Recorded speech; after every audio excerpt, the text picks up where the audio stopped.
बिस्मिल्लाहिर्रहमानिर्रहीम। अस्सलाम वालेकुम क्लास। आज हम यूनिट नंबर 17 का लेक्चर नंबर 4 स्टार्ट करने जा रहे हैं।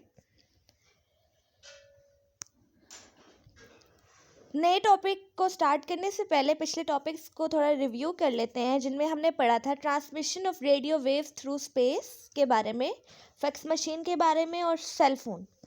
Transmission of radio waves through space में जो हमारे पास ट्रांसमिशन चैनल था वो स्पेस था, और हम रेडियो वेव्स के थ्रू जो है वो ट्रांसमिशन करवा रहे थे इंफॉर्मेशन की, जिसमें हमने एग्जांपल ली थी रेडियो स्टेशन से किस तरीके से आवाज़ जो है हमारे घरों में रेडियोज़ के लाउड स्पीकर्स में सुनाई देती है, यानी किस तरीके से ऑडियो सिग्नल को रेडियो इलेक्ट्रोमैग्नेटिक वेव के ऊपर सुपर इम्पोज किया जाता है, और वो जो है कैरियर वेव्स जो हैं इस सिग्नल्स को फिर पहुंचाती हैं दूर दराज की जगहों पे।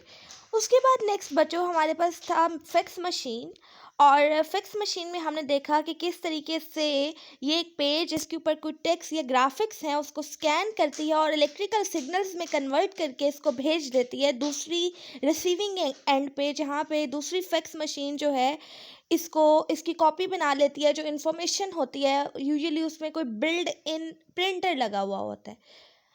नेक्स्ट सेल फोन को देखा था। सेल फोन जो है टू वे कम्युनिकेशन सिस्टम था, और जो टू वे कम्युनिकेशन सिस्टम है basically it is a network which is consisting of base stations and mobile switching centre. Base station को हमने पढ़ा कि एक वायरलेस जो है वो कम्युनिकेशन है जो कि एक पर्टिकुलर जियोग्राफिकल रीजन को कवर कर रहा है, और जिस पर्टिकुलर जियोग्राफिकल रीजन को वो बेस स्टेशन कवर कर रहा है उसको हम सेल्स बोलते हैं, और the group of cells is called cluster. और जितने भी बेस स्टेशंस एक क्लस्टर में मौजूद हैं वो सब के सब मोबाइल स्विचिंग सेंटर से कनेक्ट हैं। और जो मोबाइल स्विचिंग सेंटर है बच्चों, it is a kind of storage place जहाँ पर सारी सब्सक्राइबर्स या यूज़र्स की जो इन्फॉर्मेशन है वो स्टोर है। एग्जांपल हमने ली थी कि कैसे एक कॉलर जब कॉल करता है तो सिग्नल्स जो हैं वो रेडियो वेव्स के थ्रू वहाँ पे मौजूद उस जियोग्राफिकल लोकेशन या रीजन में जहाँ पे वो होता है मौजूद बेस स्टेशन में जाते हैं। Base station then mobile switching centre में ट्रांसफ़र करता है, और मोबाइल स्विचिंग सेंटर क्या करता है उसमें रिसीवर का जो इन्फॉर्मेशन स्टोर होती है कि इस वक्त वो कहाँ है, फिर वो उसकी लोकेशन देकर उसको वहाँ पर ट्रांसफ़र कर देता है। नेक्स्ट बच्चों जो हमारा आज का टॉपिक है वो होगा ऑप्टिकल फाइबर, और it is a very important topic according to paper point of view. तो उससे पहले हम थोड़ा फोटोफोन को भी जो है वो डिस्कस करेंगे कि किस तरीके से, थोड़ा सा एक पीछे का टॉपिक रह गया था लेकिन मेन टॉपिक हमारा ट्रांसमिशन ऑफ ऑप्टिकल फाइबर्स ही है। अच्छा, फोटोफोन को हम देखें जो आजकल हम मॉडर्न वेरिएंट्स यूज़ कर रहे हैं, मोबाइल फ़ोन्स यूज़ कर रहे हैं या सेल फोन्स जो यूज़ कर रहे हैं, वो हम कह सकते हैं कि ये जो फोटोफोन था इसके मॉडर्न वेरिएंट्स है। अब जो फोटोफोन था वो टेलीफोन के बाद एक अहम पेशरफ थी, जिसमें हम वॉइस के साथ साथ अपनी पिक्चर्स को भी जो है वो रिलेटिव्स फ्रेंड्स वगैरह को जो है वो ट्रांसफ़र कर सकते थे, यानी वो हमारी फ़िज़िकल अपीयरेंस भी देख सकते थे। तो ये जो था ये फोटोफोन था। जैसे कि आप देख सकते हैं इस तरीके से था, यानी जब कॉलर कॉल करता था तो उसकी पिक्चर भी जो है रिसीवर को शो होती थी, और दूसरी तरफ आप क्लास देख रहे हैं यहाँ पर मोबाइल फ़ोन्स ने कैसे जो है वो तरक्की की मनाजिल तय की, कि पहले इसका पर्पज़ सिर्फ था टू कम्युनिकेट यानी टू रिसीव और सेंड मैसेजेस, लेकिन फिर इसने अपने साइज़ को रिड्यूस किया और फंक्शंस को बहुत इम्प्रूव किया, और लास्ट पे जो है हम स्मार्टफोन जो है यूज़ कर रहे हैं, और इसमें जो है कॉलिंग के साथ साथ और भी बहुत ज़्यादा जो है वो फीचर्स यूज़ कर सकते हैं।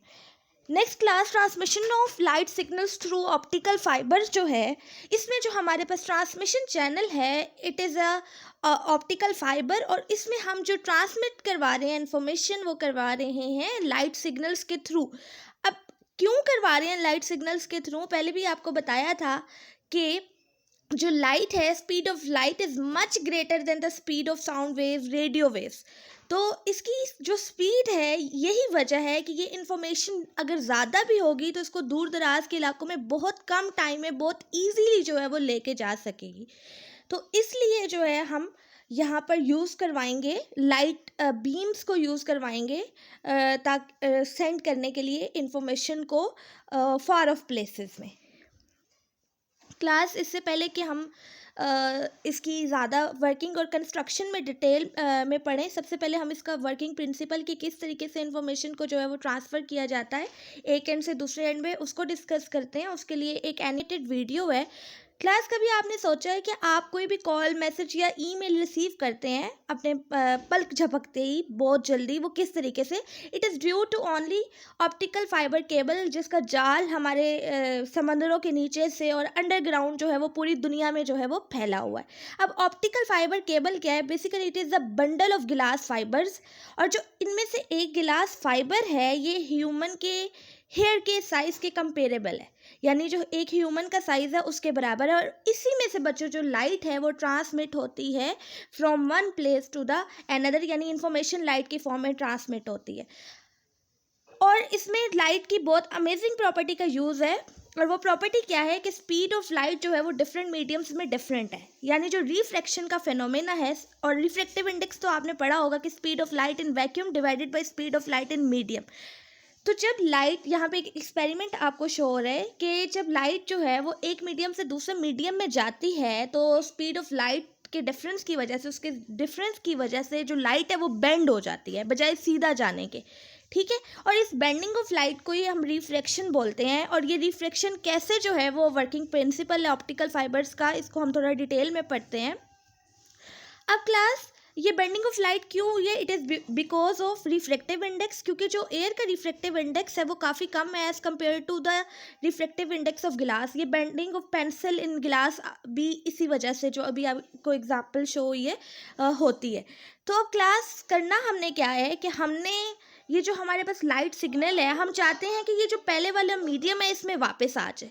अब पहले वाले मीडियम में वापस आने के दो तरीके हैं, जिसमें से हम एक तरीका जो है वो डिस्कस करेंगे कि हम क्या करें कि एंगल ऑफ इंसिडेंस अगर बढ़ा दें तो जो लाइट सिग्नल है वो दूसरे मीडियम में जाने के बजाय पहले वाले मीडियम में वापस आ जाएगा। अब क्या होगा कि हमने एंगल ऑफ इंसिडेंस इतना बढ़ाना है कि जो लाइट सिग्नल है वो पहले वाले मीडियम में वापस आए, यानी टोटली इंटरनल रिफ्लेक्शन हो जाए।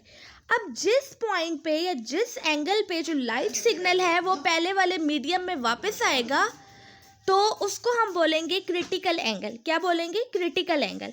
और बच्चों, यही चीज़ जो है वो ऑप्टिकल